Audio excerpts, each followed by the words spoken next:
What is up, everybody? I'm Courtney. I'm Sean. And we are hot. That's what we are. Hot. We are hot. Hot. But we are live. I mean, hot as hell. From look at the coffin crooked. You done knocked the coffin crooked. From the Hill City, right here in Virginia. Hill City. Y'all make sure you're avoiding the bomb. Oh my God, we're not talking about that on our podcast tonight. Avoid the bomb. No what bomb. You guys need to do is stay hydrated. That's what everybody needs to do. Gatorade, liquid IV, water. Drink plenty of liquids. In my case, iced coffee. Drink plenty of liquids. I feel like that's very hydrating. Lost Souls. Hi, Em. Lost Souls. And Chris. Glow. Chris is at work, but I'm 99.99999% sure he would be here if he could. Lost Souls. Apparently now you have a theme song. Have Sean go ahead and write you a song for your team, and it could be like your entrance music. I'm going to call it. Cool. The name of the song is going to be Emily, Stop Telling Lies. Emily doesn't lie. You lie. That's what I'm saying. Emily, stop telling your lies. Emily didn't see it with her own two eyes. Emily, quit telling lies. Emily, boom, bam, surprise. Bam, surprise. Emily. And then the show cuts on. And then Emily appears. Then Emily appears after surprise. Okay, all right. We're not picking on Emily tonight. Quit telling lies. She is laughing at you, though. Quit telling lies on me, Emily. We're going to stop telling lies. Sean, everywhere you go, you scream. Ah! That's not what it sounds like. What was that? Ah! See, every time y'all get together, it's lies. All lies. Let Sean tell it all. Women lie. Y'all do. That's a podcast for another day. It starts with early in the morning. What? Women start lying early in the morning. Why? Because we wake up and say, "Good morning, honey." Yep. Then you put on. Anyway, that's a whole other podcast. Y'all gonna hate me. We're going to hate you. Ah, guys, we only got 4 people in here right now. I know. I'm running away. I'm about to die right now. I'm so hot. She's going to write a poem called The Scream of Sean. We got Dr. Hey, Howie. Howie Ed Odell. It was great seeing you this weekend. We hung out with Howie from ASPS and his lovely partner in crime, Miss Sarah. Howie, thanks for the share. Yes. If y'all don't know who Dr. Howie Odell is, he is the Riff Nation Network. Y'all Orion Effect. Orion Effect. ASPS. The captain. The director. He is the man. No, Courtney cannot sing. Courtney decided she was going to do Love Shack. I could sing it one time, but not because it's karaoke, and who cares? The Kush is in the room. We got the Dinner with the Ghost in here. If y'all haven't checked out Dinner with a Ghost, Chad, please go check them out. Dinner with a Ghost. You know, it's funny that Chad says he's having tech difficulties. I'm going to touch on that really quick before we hop on into tonight's show. Yeah, ever since the bomb. So you are about the 10th person that has said that their phone or whatever their device they're using is having technical difficulties. I'm not getting into a political debate with anybody, but I'm just saying it's a little strange. Although I will say my spam callers have reduced drastically. Ever since the bomb got dropped. Okay. Ronnie, Bedford Paranormal. Shout out to Ronnie. Rhonda, hi, hun.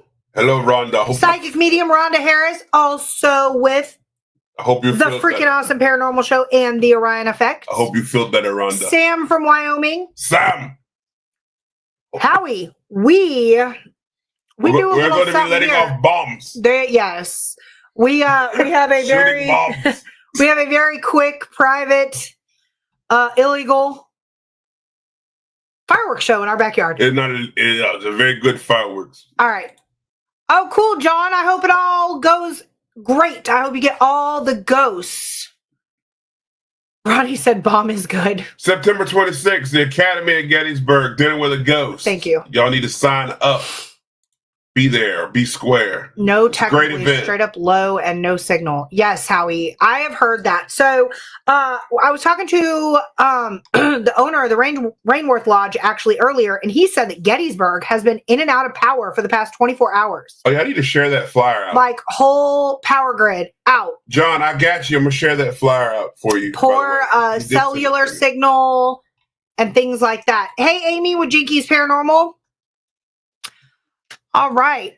Good. How's the weather up there, Sam? I heard it like snowed in Montana or something. Like, I don't know how far that is from you. That's like a bucket list for me to go hunting in Montana. Kim Brady, the other half of Spirit Led Paranormal. Research.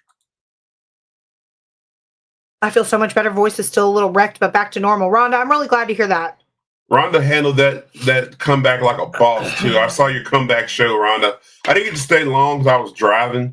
And the problem is when I get on y'all's show and I'm driving, my eyes tend to leave the road a little bit. So What was that? I think the dogs are fighting. Guys, we just heard a really weird noise. And the dogs are fighting. All right. James Brady, Spirit Led Paranormal Research. What's up, There's the James? other half. Kim? All right. Sorry, had to yell. With that being said, tonight's topic. Bombs. Why does everyone think Wait, I think we saw Marcel in here. ghosts are demons? Marcel! Hey, Marcel. Yes, we definitely We were actually must just talking make about a that. comeback I think we were St. talking there with Albans. Ronnie, actually. for sure. Yeah. Ronnie and Angie, yes. If y'all haven't been to St. Albans yet, must go. It's a must go. St. Albans. I have definitely unfinished business. unfinished business. Where were we at? In Where- the King's Hall. King's King's Mine Hall is or in something. that bathroom upstairs. Wherever we were at the bathroom, I caught a really good EVP up there. Oh, the bathroom by It had some great interaction. Rebecca's room? Yeah, wherever that. I think that was that where it was. I think so. Yeah, Ronnie was in there with us. You want to talk about a great EVP from up there? Probably one of the clearest EVPs Leah. I ever got up there was up there. Yes, Marcel, we will be back We will be back. soon, We'll be back. for sure. All right. Hey, Ma. That's where it was, Ronnie. Yeah, suicide bathroom. That's the famous or infamous suicide bathroom. I didn't even know that's what it was called. That goes to show you how much I'm slacking here. I did not know that was the infamous or the whatever you want to call it. I didn't know that was a suicide bathroom. I just knew it was a bathroom. I was getting a weird feeling up there. I forgot what the EVP even said. Here, that's what it was. Somebody said, might have been Ronnie who said it. Somebody said it. Somebody said, Rebecca, are you here or something? And a woman's voice said, here, loud as day, female voice. You'll have to send that to Marcel. That's cool. Marcel, yeah, I think we're friends on Facebook. I'll shoot that EVP over to you. It was pretty crazy, actually. It was pretty wild. But anyway, without Hey, Mom. further ado, tonight's topic. Why does everybody think ghosts are demons? Thanks to Ronnie Anderson sending me down a rabbit hole here. But it's a good topic. Why does everybody think ghosts are demons? As a paranormal researcher, I think most of our chat most of them are paranormal researchers. We get asked that all the time. And we hosted I think you're a demon. only when I'm in the bathroom. But Hey, Leah. how you doing, Leah? I Thanks like for her joining. pink hand. She has a big pink hand. I want one. If you ever are publicly a paranormal researcher, we've been doing this a long time. We just went public, a year or two ago with what we do. You've been doing it publicly a lot longer. You get the question. Y'all are chasing demons, especially if you're here in LU country. If you like liberty, fine. I don't hate you. But if you're here in Liberty University country, you hear it all the time. Y'all are messing with the devil. You devil worshipers, you. or older people. They always tell you you're messing with Hey, the devil. be careful now. We got friends with a lot of old people. We get attacked. I'm just saying, like we get older people, attacked by like old people. we just see they're demons attacked by old people. The moment I mention ghosts and going hunting, my mother-in-law goes in on me saying ghosts are demons. See what I mean? Old school people think that we're out here just chasing ghosts or chasing demons. So we're gonna address that. I need this pink hand, Leah. We're gonna actually address. Hey, Lois. Maybe some origins of that. Yeah. To answer that question, do I personally feel that we're talking to demons? Only when I'm talking to Courtney.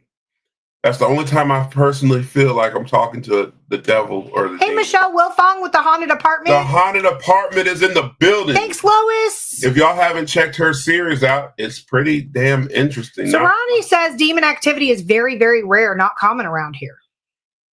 It's not. There's a lot of places that claim demonic activity. There's a lot of people who claim demonic. About most of your what do we call them? Personal cases that we go on will always claim demonic activity. Most of the time, it's somebody's AC cutting on, or their water pump, or their. So that conjures demons. Like what? I think most of the time it's mental and it's drugs. That fentanyl, man, it's out there. But I'm just saying. I had some partying days way back in the day. I don't know if I ever saw any demons though. All right. But to tell you guys a little bit really quick, I went and I took this topic to y'all's favorite because I told you guys that I would start utilizing AI more, right? AI. I wanted to know what AI thought. Demons only exist on TV shows for ratings. Bam. But AI says many people actually don't think ghosts are demons. In some religious and cultural contexts, however, the idea of what appears to be a ghost might be a demonic entity presence. The belief often stems from interpretations of religious texts such as the Bible, which suggests that spirits of the deceased do not linger as ghosts, and that what might be perceived as a ghost could be a deceiving demon. Some cultures also associate ghosts with evil or vengeful entities, leading to the perception of them being potentially demonic. Okay. I think there's a lot of religious interpretations, a lot of cognitive biases and things like that that go into that. But Sean and I got into a really deep conversation about what the Bible says about ghosts or hauntings, leading to the belief of a demonic presence, so to speak. And I'll let you kind of go from there with that. Well, before we get to the chat, I don't want to get too backed up in the chat. It's not. So I'm right here. Let's address the chat after that. I think some people throw the demon word out there to get attention. I do believe there's evil in this world. Not all spirits are evil. That's a good point. Emily said she's been called a demon a time or two. I believe Sean's called you a demon. Older people also say aliens and Bigfoot are demons as well. I have not heard that, Chad, but older people tend to believe in aliens and Bigfoot more. Mom. Apparently she believes in Leonard Nimoy. Leonard Nimoy. In search of. Yes, what I was asked a few weeks ago, the Bible speaks to it. Okay. So to jump on that without holding back there, okay? The Bible has a lot of different references to like spirits and hauntings and things like that. So for example, like Hebrews 9:27 says that man is destined to die once and then after that to face judgment. Okay. And then the result of this judgment is heaven for the believer or hell for the unbeliever. There's no in between. All right. There's no possibility of remaining on earth in spirit form as a ghost.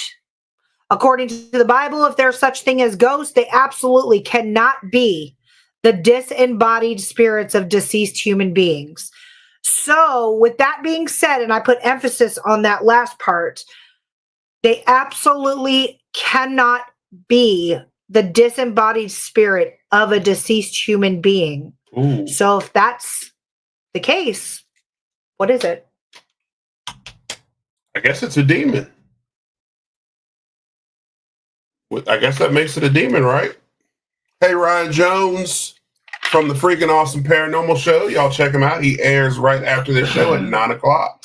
Ronnie Rickard said the only entity that we've encountered that is questionable is what's in the basement of the cabin. It has affected Shayla and has come after Ronnie, but never thought it was demonic. So are you leaning more towards just maybe an evil-hearted spirit or entity, or like what are you I know you said the only entity that we encounter, but what are you leaning towards there? If you don't think it's demonic, what do you think it is? Well, I like Ronnie's wording in that, though. Ronnie said the only entity that he's ever encountered, but he never called it demonic. Mom And said she's a big fan of I love how Ronnie put that. Kim what has is a good point there. What did Kim say? Kim said I people think- run the yep. pissed off spirit, says the demon. So, what is the Bible's definition of a demon? What is a demon here to do? A demon's here to steal, kill, and destroy, Yes. and possess. That's what demons do. Demons aren't here to set off your REM pod. A demon's not here to give you an EVP. A demon's also here to control and manipulate as well.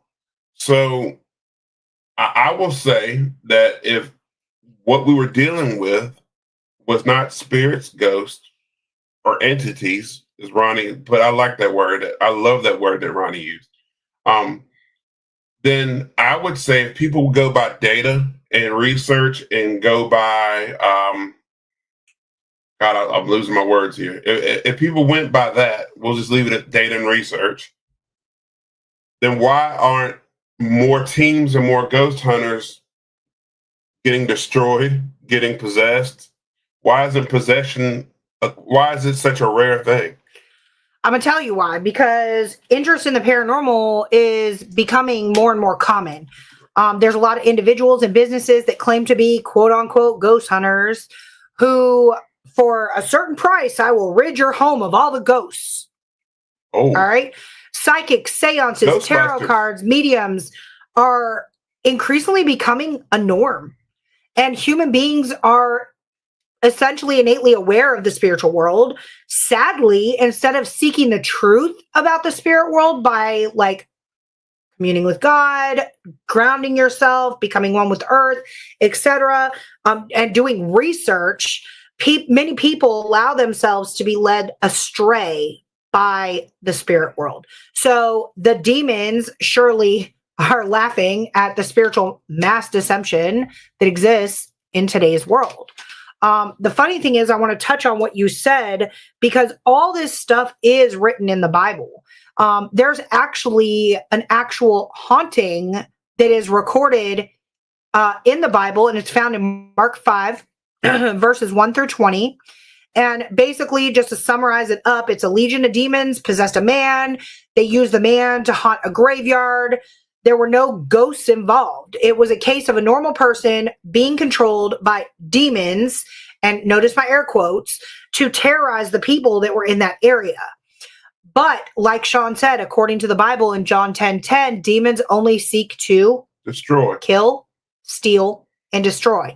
So they will do anything within their power to deceive people, lead people away from, your spiritual side, whatever. And I'm referring to spiritual side because it's whatever your religion is. It is very likely that the explanation of a lot of ghostly activity today, whether it's called a ghost, a ghoul, poltergeist, whatever, is a genuine evil spiritual activity occurring. I truly believe, it's the work of something much greater. Let me catch up on some of the comments here. So let's see. So Ronnie said the person in the basement at the cabin is a pissed off spirit that acts like a jackass. I agree with that. Chad, well, if you can also ask if spirits are here, is Earth considered hell since they never left? Good question. I'm going to touch on that in 2 seconds. Hold that thought, Chad. If there's no such thing as ghosts that is written in the Bible, how do they know about ghosts? Well, that's a good question too. Are we playing with demon and demonic words? That's a good question too. Why are ghosts written about in the Bible? You're hitting us with great questions. and we're going to touch on those. Also in the Bible, it's the Holy Trinity, the Father, the Son, and the Holy Ghost. Okay. Yep. Paul Fowler. Hey, Paul Fowler with What's up, North Paul? Carolina Coastal Plains Paranormal Research. Is that like too many words? Good guy. Ad Development and Incorporated. LLC. LLC. Trademarked. Okay. By a show of hands. No. Yes. By a show of hands, who has watched The Entity? Put a 1 in the chat. One Mom of my said favorite 1. movies. That's old school Ronnie right says there. 1. I say 1. Mom says 1. Actually, the word demon pre-exists the Bible. It is historic and deep, rich of thousands of years of the term. Good point. Hey, Daryl Paulette with the Spirits of Clover Hill, Bedford Paranormal, and the old Appomattox County What's up, Daryl? Historical Good to see you, brother. Jail. The word demon actually is used throughout Buddhism. People misuse the word demon on a 24-hour basis. Some people mean demon in one way, and some people mean demon in another. So let's get a lot of people in trouble in the paranormal and spiritual field. The Egyptians actually have names for demons. They actually go all the way back to the Sumerian and Enoch. Okay, Howie's seen the entity. Lost Souls has seen the entity. Howie, I do want to touch on that for a second. So if you go all the way back to ancient times, you've got, hieroglyphics that depict all of this stuff. If you want to go back to Egyptian, okay? Egyptians not only have name for demons, but also in the Bible, each demon had a name too. So I think depending on your personal spiritual belief, even if you go all the way down to I can't think of it off the top of my head, but there's other religions that name their demons.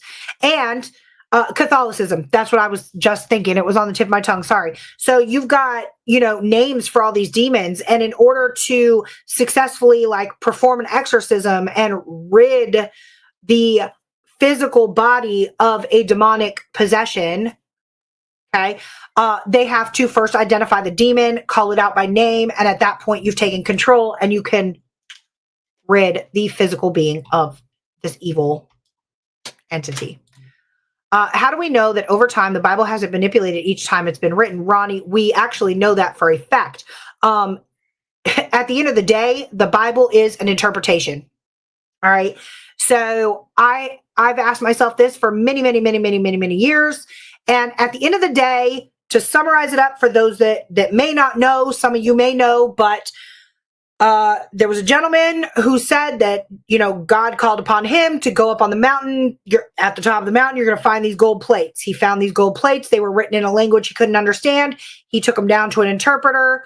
And what does an interpreter do? They interpret what they read. How do we know at that point that the interpreter could actually read what was on the gold plates? We don't. That's where the wonderful world faith comes into. Wonderful word. Wonderful word. Can't talk. Anyway, we have to have faith in the original interpretation of the Bible. So you got your original version. Then you've got, I heard, and I've spoke about this on podcast. We have a Gen Z or Gen Z version of the Bible right now that uses words like bruh and no cap and things like that. So at the end of the day, the Bible, each version of a Bible is just that. It's an interpretation of what they're gathering. And if you want to get even deeper than that, and I'm not going to go too deep into religion, but if you're sitting there with an original King James version of the Bible and you read a scripture from that original version in your hand, at the end of the day, it's how you take that verse. Yeah. So it's your interpretation of that verse. For God, what is it? John 3:16. God loved his only begotten son, blah, blah, blah. Okay. The earth. So, I may take that a different way than Sean may take that, then you may take that. So at the end of the day, that's exactly what the Bible is. It's just a giant interpretation. Honestly. It's even deeper than that. You got William Shakespeare who rewrote the Bible. Yeah. You've got. That's what I'm saying. There's so many different versions. Different preachers who will preach on the same topics of the Bible in their own light, their own way. I was watching a video that Ronnie sent me the other day. I found very interesting where he was talking about. Well, someone said if spirits and ghosts weren't real, and they were. How did someone tell me something my dead mother told me at 5, and I'm now in my 30s? How did they tell me? And the the priest said, "Well, the demon heard that when you were 5 years old." And I was like, "Wow, the demon remembered something your mom told you at 5, 30 years from now to trick you." And I was like, "Man, these priests and preachers really." I mean, I could be completely wrong. You know what? I'm going to throw it out there, guys. I'm going to put my vulnerability right here, lay it flat on the table. Organized religion is a scam. I believe so. Okay? That's my take on it. Shoot me later. Don't shoot me in the comments. If you want to shoot me in the comments, that's fine. You can. I'm ready. I'm here for it. Okay?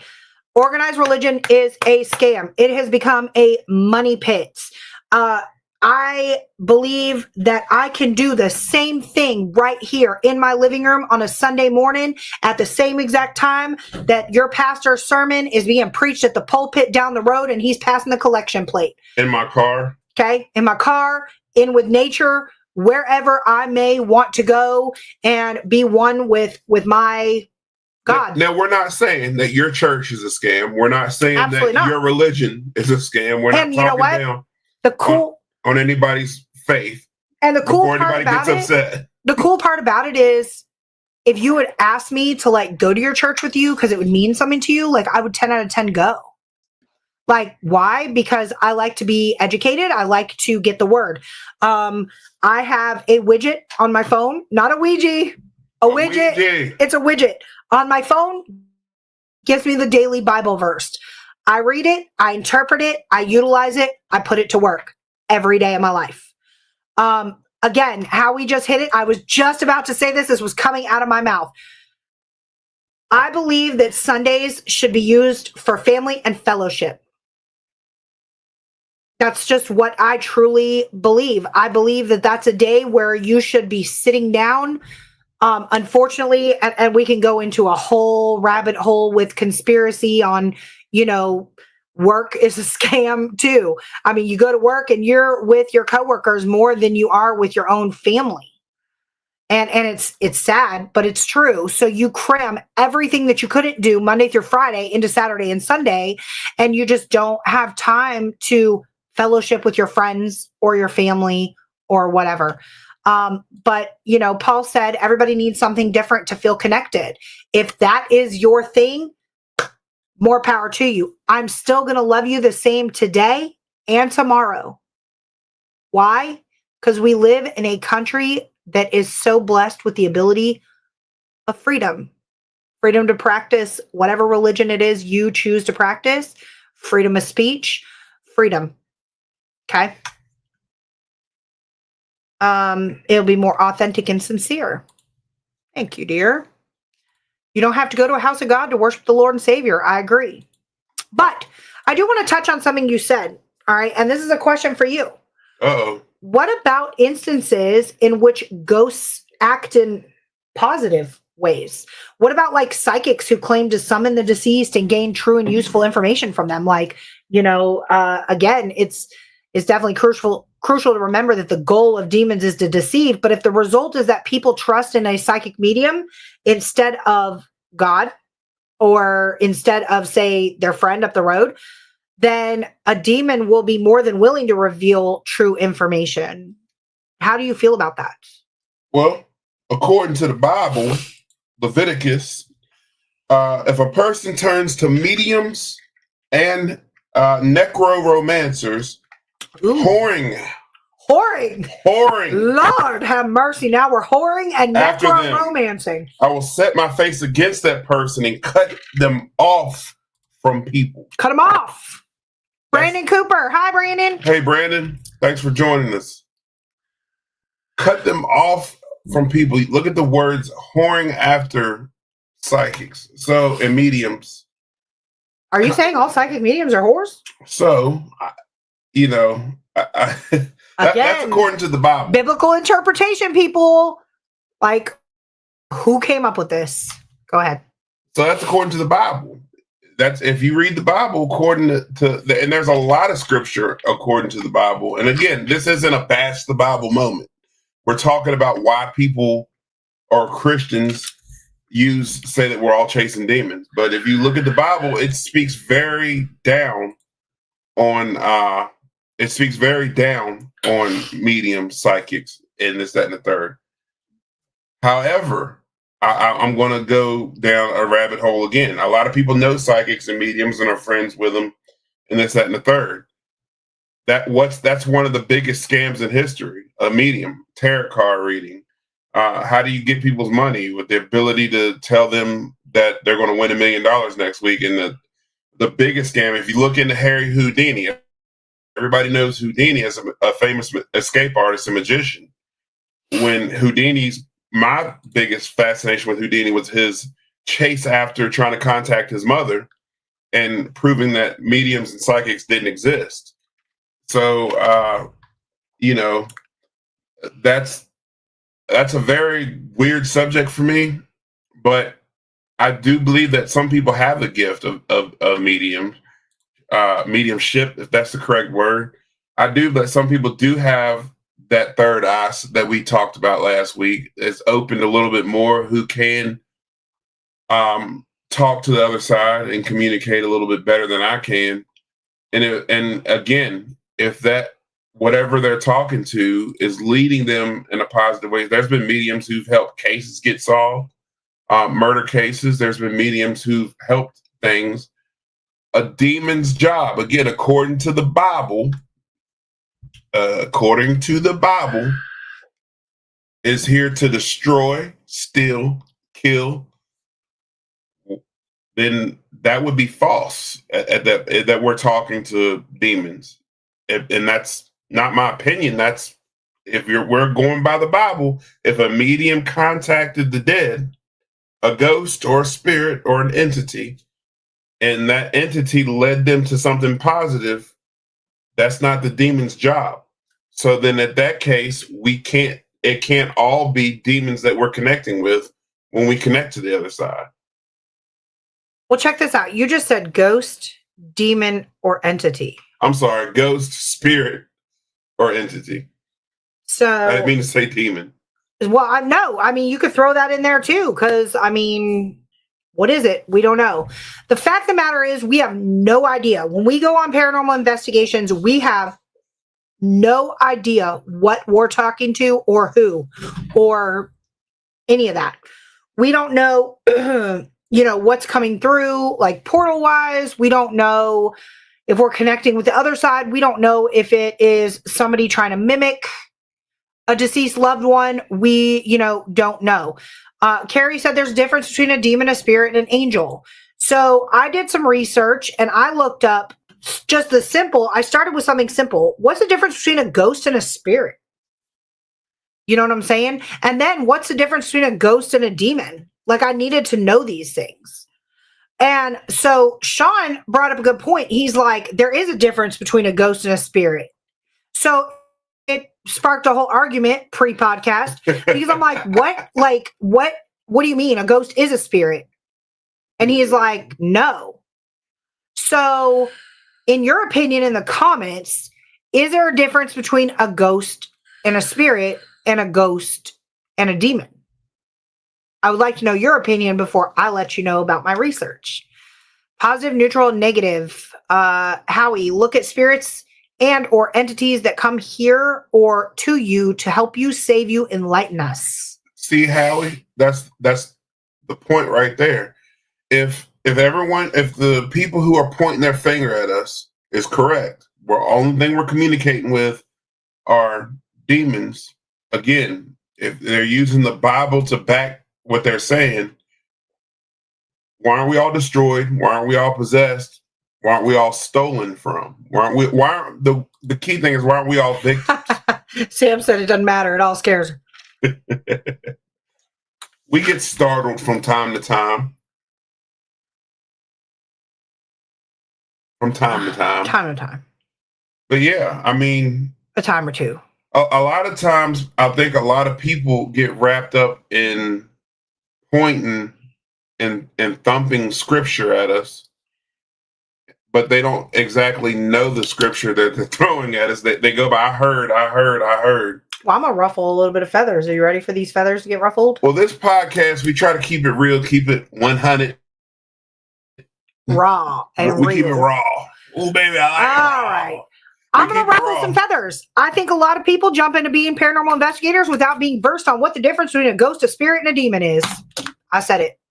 I want to go out and I want to be a ghost hunter. Why? Because Zach Bagans does it. Why? Because the Ghost Brothers do it. Why? Because I watched Paranormal Caught on Camera and I think that that's the cool thing to do. It's a Friday night and I'm going to sit down and all me and my friends are going to the haunted bridge up the road with a Ouija board.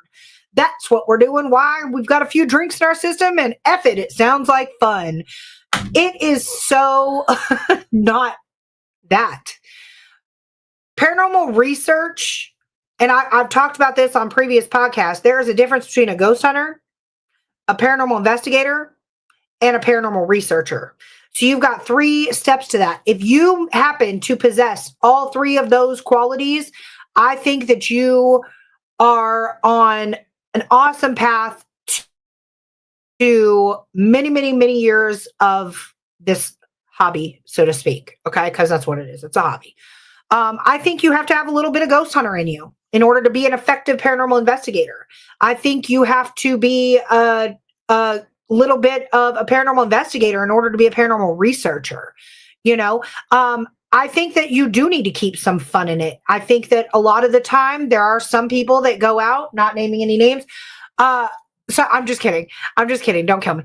Some people that go out and they're all about what is the temperature outside? What's the barometric pressure? What is the moon phase? Are the clouds moving north, south, east, or west? I need to know. Are they, those of you who investigated with me in the comments, I don't do that. Are they doing this? Are they doing that? Like, what's going on? First noise that's made, Sean pulls out a tri-field. He wants to know, did a cop car go by? Did this happen? Did that happen? Da-da-da. I'm not that bad. So the thing is, you have to be. You really have to be. If your genuine goal is to prove that there is life after death, then you must have that paranormal researcher coat on when investigating. Can I throw in something real quick? Sure. I only do that. Sorry. Go ahead. I only get that deep. It depends on, am I working a private case? Like if somebody's asking me to come investigate their house and they want the truth, or am I going to a pay-to-play location? Good question. If I'm going to a pay-to-play location, I've paid this ridiculous amount of money that these people asked me to pay to come play at their location. Because that's what we're doing. We're playing. We're not going to locations and setting up every piece of equipment we have. So if I'm going to if I'm paying this ridiculous price to go investigate somewhere, then I'm more relaxed. I'm pulling out my recorder, my camera, and a couple pieces of equipment, and I'm just trying to see what we get. If I'm going to someone's house Howie, never. to help somebody, yes, no. I do want all the information I can get. Yeah, Howie, she's attacking us. But that's the truth. I'm telling you the truth on the podcast. I investigate way different if I'm trying to actually help somebody than if I'm just going somewhere trying to see what I can get. At a pay-to-play location, I'm not attacking all the location owners, but if I'm going somewhere, if I'm paying my money to see what I can get, yeah, I'm just trying to see what I can get there. But if I'm going to actually find the truth at somebody's house or help somebody, then yeah, I do want to know the moon phases, the time of day, the barometric pressure, the temperature. I'm being aware of everything because those things right there can affect what happens in your investigation. Simple science is your biggest cause of your paranormal activity. You're a nerd. I own it. I'm here for it. Chad, I've been debating saying this for a time. I've always been a skeptic. Y'all know that. Last year, my son got baptized, and I decided to be rebaptized. That's a conversation that me and you will have off the podcast as to why you felt you needed to be rebaptized. But I do want to know. Ever since then, I've been, for lack of a better word, I've had a sensitivity to spirits. Like I feel when and where they are and how they feel. I can't explain it, and I don't even know where I can begin to figure it out. So I just have a tendency to leave it as it's just I use my gut feeling. Chad, that is a very good point. Your gut feeling is never going to steer you wrong. Never. Ever, ever, ever. I don't know if I've told you guys this story on a podcast before. If not, I'm going to tell it. It's going to be quick. I was driving to go visit somebody in Oklahoma. It was storming out, ice, snow. It was coming in. It started coming in. My exit was, a couple miles up the road. And I was driving. Something told me to stop in the middle of the highway, y'all. Middle of the highway, 3-lane highway. I'm in the middle lane. Stop in the middle, put my seatbelt on, and don't move. I hit my flashers on and I sat there. Just as I did, a tractor trailer on the other side jackknifed and missed the front bumper of my car by inches. Okay? So, gut feeling is never, never, never wrong. I don't know what told me to stop. Who the hell stops in the middle of a 70-mile-per-hour highway? Me. I'm going to stop. I don't care where I'm at. If something tells me 1A to stop, put your seatbelt on, I'm going to listen to that. What? Call it a guardian angel, call it your spirit guides, call it your gut, call it your intuition, call it whatever you want. I stopped and I did not get smashed by a tractor trailer that day. Anybody who's ever rode in a car with me, I tell them, if they ask me, why do you not wear your seatbelt? If you ever see me put my seatbelt on, at that point, you might want to put yours on too. Something's not right. I don't wear my seatbelt. You're going to attack me for that too, because of a personal experience that happened when I was a kid. I saw somebody get decapitated by a seatbelt. Scares me. I don't want to be decapitated. I guess I could either way, right? Science can debunk what is and is not. That's a good point. So, with that being said, guys, I do want to break it down before we, get off this podcast and let you guys know we've got about, 20 minutes or so. There actually is a difference between a ghost and a spirit. Sean was right. After all of this argument, Sean was right. Sometimes. Mark it on your calendars, y'all. I'm not ever admitting that again in life. It's not very often, but Okay. Every now and then. I mean, we hear so much in the paranormal world: ghost, spirit, entity, demon. Ghost, spirit, entity, demon. Ronnie said, if I'm in a car with any female driver, always strapped in. Ronnie, if you ever ride with me, I promise you will get from point A to point B in one piece, sir. Might be going 90 because I like to think I work for NASCAR, but we're going to get there. She's another Danica Patrick. Wrecks all the time. I do not. All right. Ghosts versus spirits. Ghosts are usually spirits of deceased humans that remain tied to a specific location or object here on Earth, often due to unfinished business or inability to move on.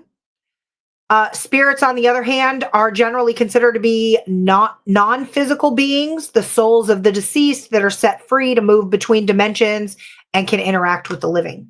Okay, so a little bit of detailed breakdown on that. Ghosts are considered earthbound. They're considered to cause a lot of the residual hauntings that happen. Most of the time, they have limited interaction. They may manifest into like physical phenomena, like moving objects around, sounds, stuff like that. But their actual physical interaction with the living will be limited or unintentional. Most ghosts are often believed to be tied to the earth due to unresolved issues or unfinished business from their past life. Okay? Let that sink in. Spirits. Spirits are seen as the non-physical or soul of a deceased person, free from all constraints of a physical body. Spirits are generally believed to be aware of their existence and can physically interact with the living by their choice. They're not bound to a specific location. They can move between dimensions, visit loved ones, pop over here, pop over there. Wherever they want to go, they can go. And a lot of people believe that spirits only return to offer guidance, comfort, or help loved ones transition to the afterlife. Okay, so it's very important to understand that the beliefs surrounding ghosts and spirits will vary depending on culture and belief system. Some believe that spirits are simply souls of the departed. Others believe ghosts are just a specific type of spirit that remains trapped on earth. There is absolutely no single universal definition of either term. It's, again, goes all the way back to interpretation. Okay. Then fast forwarding to ghosts versus demons. Okay. Again, we already touched ghosts are believed to be the spirits of deceased humans, and demons are often seen as malevolent supernatural beings that were never even human to begin with. They were never former humans, but rather like supernatural beings, sometimes fallen angels. I've heard them be referred to as fallen angels. I also have heard them referred to as entities. Okay. They're known for their association with evil, darkness, temptation, theft, killing, things like that. They often seek to harm, deceive, or tempt humans, leading them away from good and more towards evil. And they're often associated with possession, temptation, and other forms of malevolent influence. Demons, the key differences here are ghosts are human, demons are not. Ghosts are portrayed as remnants of the dead. Demons are supernatural and inherit evil nature. Ghosts are looking or seeking closure or guidance. Demons are typically, sitting there with evil intent. Okay. Those lines can be blurred in a lot of belief systems, which is what we touched on today with you guys. Christianity is one. Those lines are very blurred. Some suggesting that demons can mimic or possess human spirits, but the core distinction often remains that ghosts are the spirits of deceased humans and demons are supernatural entities.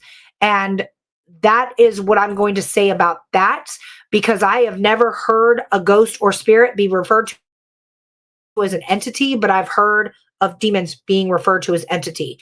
So I'm going to go demons and entity hand in hand. Ghosts or spirits, ghosts and spirits are two different things. What about you? I'm going to say ghosts and spirits. I'm going to say it's all kind of the same, but go ahead, Howie. There's a difference. I mean, there's a slight difference. So it's kind of like, it's like they're both the same, but one has more power than the other. So like I think ghosts is more of your, how do I put it? I'm going to say, I'm going to simple it down. I'm going to dumb it down. We really don't know, and the people who wrote this stuff don't know it. But if you had to give an explanation, that what you read would be it. It was a lot of research that was put into, their control group. Okay. At the end of the day, Sean always says, and I love it. I love it, love it, love it when he says this.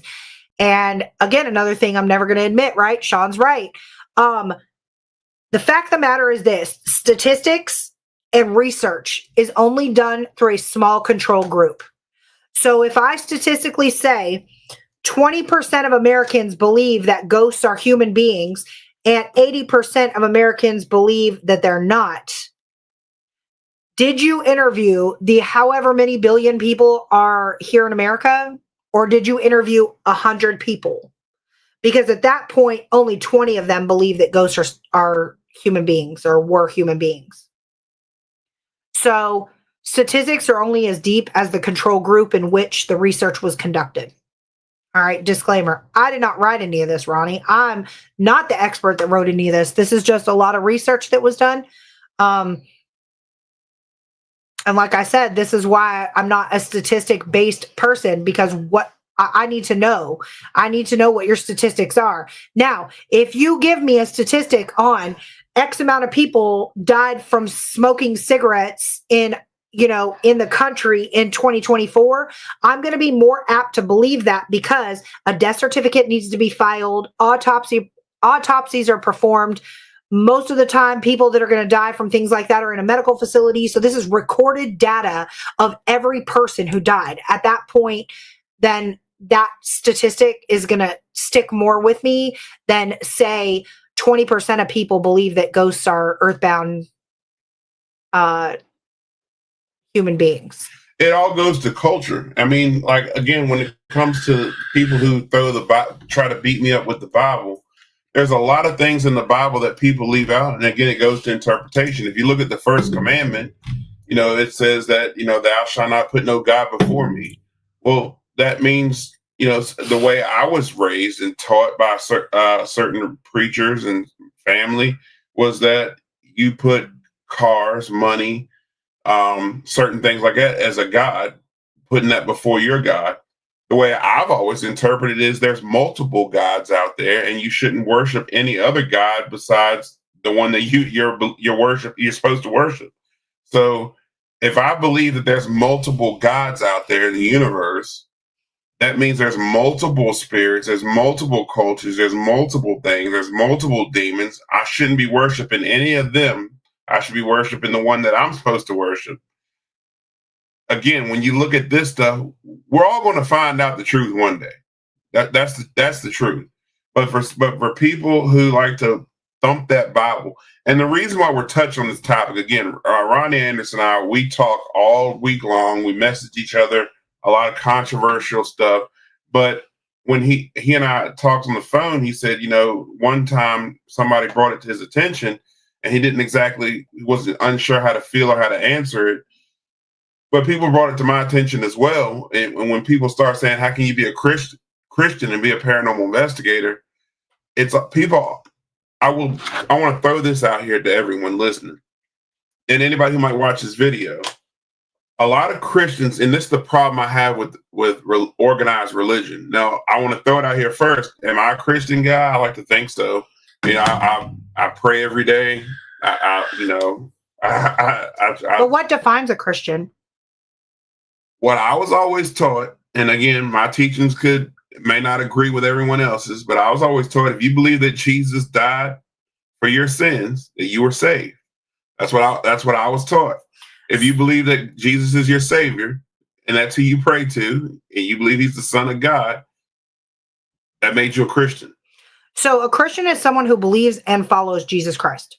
If you believe that Jesus is the Son of God, then you are considered a Christian. So at that point, that pulls a lot of these sub-religions under the Christianity umbrella. And so you made a statement and you said, you as a Christian, some people might not think you're a Christian, whatever. But like, if that's what you believe and that's your personal belief, then at that point, that is the definition of a Christian. So you are by definition a Christian. Well, I was going to put this out there. I really don't care what people believe about me. Obviously, if anybody who has had a personal sit down with me, if you spent any time with me and knows anything about me other than I play music and I paranormal investigate, that I really don't care what people think about me. But I want to put this out there. People especially in the Christian religion, love to pick out parts of the Bible that suits them and suits their argument and suits their lifestyle. That's what people do. They don't put out the whole point of the Bible. And I will throw this out there. People would say, hey, somebody is, I don't know, committing adultery, for example. That's a sin in the Bible. That's part of the 10 Commandments. You shouldn't do that. The whole time they didn't kill somebody. They will point out points of things of the Bible that they do every single day. That's wrong. But they point out whatever part suits them. They do it. I see it all the time. The same people thumping the Bible all over Facebook, thumping the Bible also says you can't judge nobody. But that's the first thing people do firsthand. As a paranormal investigator, researcher, whatever you want to call it, do not let these people who thump the Bible at you affect you and what you do. Usually I just say, hey, all right, if you think it's a demon, it's a demon. I mean, I've had people tell me that demons are possessing you through TV. I'm just like, hey, if that's what you think they're doing. We go down a whole rabbit hole with that. Don't get me started. Seek prayer. But Daryl Paulette, I think the reason the Bible speaks down on stuff like that is that Satan tries so hard to trip you up and make you take your eyes off God. Good point. If he thinks that he can, he will send his fallen angel.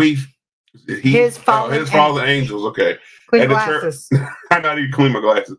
The church preaches against ghost demons or playing with the devil. Something to think about. And you know, that's a good point too, Daryl. It's one of those things. If we now have a better understanding of what we're getting into, but we still have no clue at the same time. Even though it's better, and we have a little bit better direction, even if those of us who've been doing it a long time, we have a little bit more awareness of what we're doing, but we're still in the blind. We still have no clue what we're talking about, what we're dealing with. But think about 2,000 or 3,000 years ago, where they had no leadership, no clue about stuff like this. So it was better to say, it's all evil, leave it alone, in my opinion. This is just an opinion I'm throwing out there, than to say, okay, some of it's okay, or if you approach it this way. They didn't have a REM pod or a K2 back then, which the K2 doesn't prove any paranormal activity, but they didn't It proves you have a cell phone in your pocket. Yeah, it proves that a police car went by and made a radio transmission. But that's another argument for another day, y'all. Those of y'all like K2s, it's an argument for another day. Howie said, so then there is spirit, soul, and ghost. So I think just spirit and ghost, according to definition, because spirit is the soul and ghost is the residual human being. Or is it? I don't know. We don't know. That's the cool part and why we keep going out here. Demons were angels that rebelled against God. Or as Daryl said, falling angels. You know, according to the Bible, God's best angel fell from heaven and bam, thus who was created? Lucifer. Okay. But this is again what contradicts me. If you're in heaven, you're an angel, right? The Bible talks about heaven doesn't know evil. Now I'm going to touch on this. Now that's a religious debate, Howie, that I don't know that I have enough time to get into.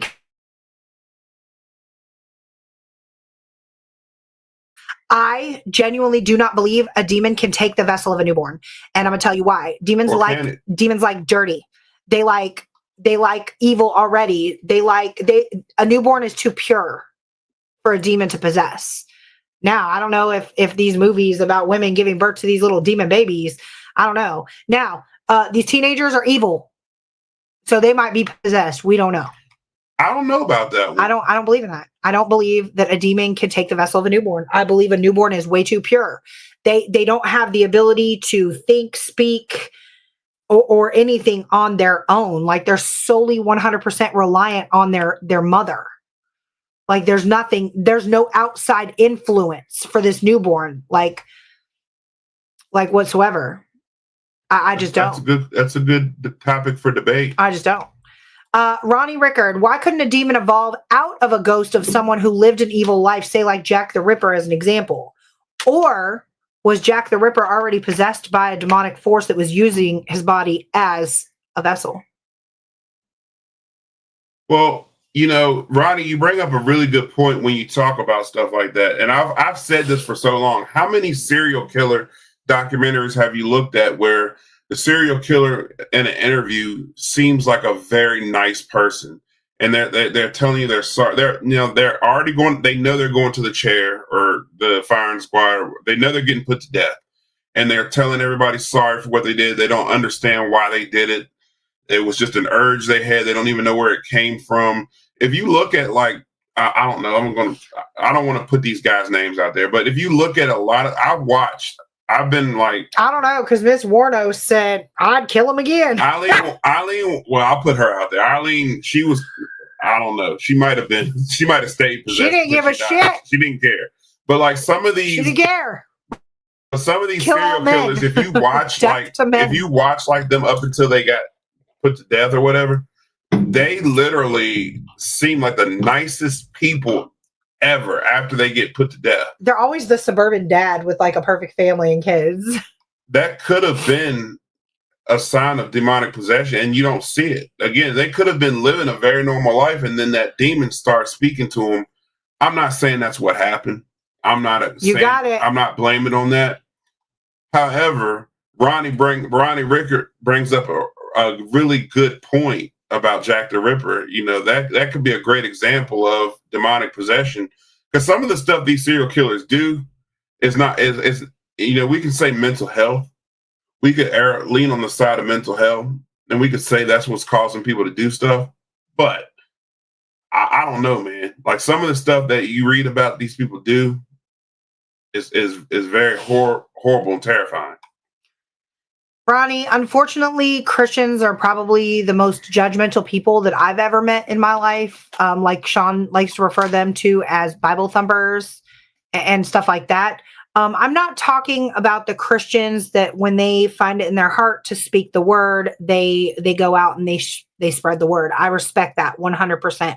And as a matter of fact, every person that's ever approached me and said, "Can I pray for you?" I have gladly accepted that prayer because I may not know that I need the prayer right then and there. Maybe they know I need the prayer.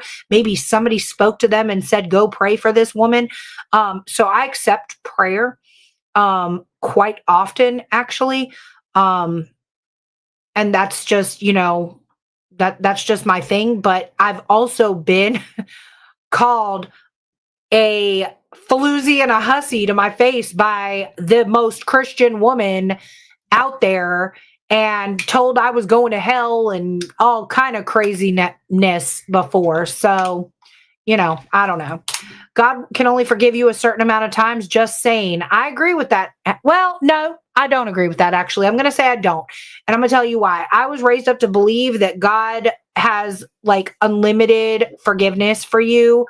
As long as you are able to recognize that you need and accept that you need like the forgiveness or whatever. So I don't know if he has like a limit. Oh, well, this chick done pissed me off 10 times. I can't accept her into heaven now. I don't know if I believe that. He become evil in heaven, tried to take over God's thorn is what I was told by that guy recently. Yeah, Lois, you've been attacked by a Christian before. When he tried to do that, he was tossed out of heaven. And yes, Ronnie, that is an excellent, excellent movie. The Devil Made Me Do It.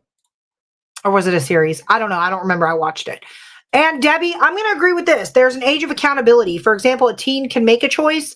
An infant or toddler cannot even comprehend right from wrong. I'm going to only put a slight correction on my belief on that statement. Toddlers know not to touch the hot stove. If they touch the hot stove and it's hot, they're most likely not going to go back a second time. But an infant genuinely does not know right from wrong. There's nothing instilled in that infant yet. We haven't begun. We don't, pop babies out and be like, "No, don't touch that. It's hot." Like the baby's going to look at you like you're crazy. Facts Christians are the biggest hypocrites. I've been judged by those more times than I can count. And Chad, you, bless your heart, are surrounded by them daily. Yeah, Chad, we pray for you, man. They judge you because we live in a fallen world and even believers fall. I agree with that. Yeah.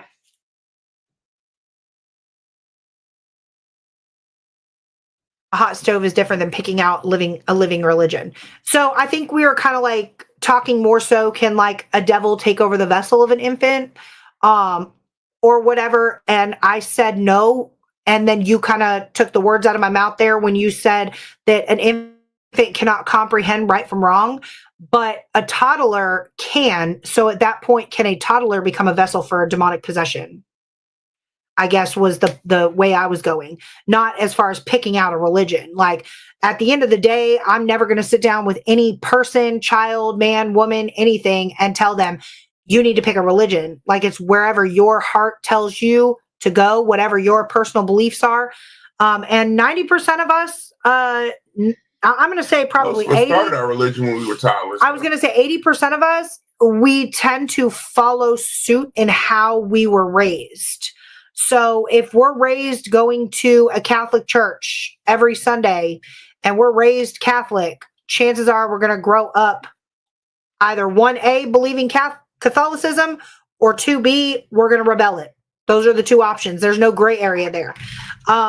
Me, on the other hand, I went through a phase of my life where I wanted to study every religion. So I sought out and did research on every religion. And the one religion that resonated with me the most in my teenage years was Buddhism. And I absolutely do not practice any Buddhism today. But I have always felt a strong connection to like the earth and water. Water is my thing. Water is my ground. Water is my sanity, my peace, all that stuff.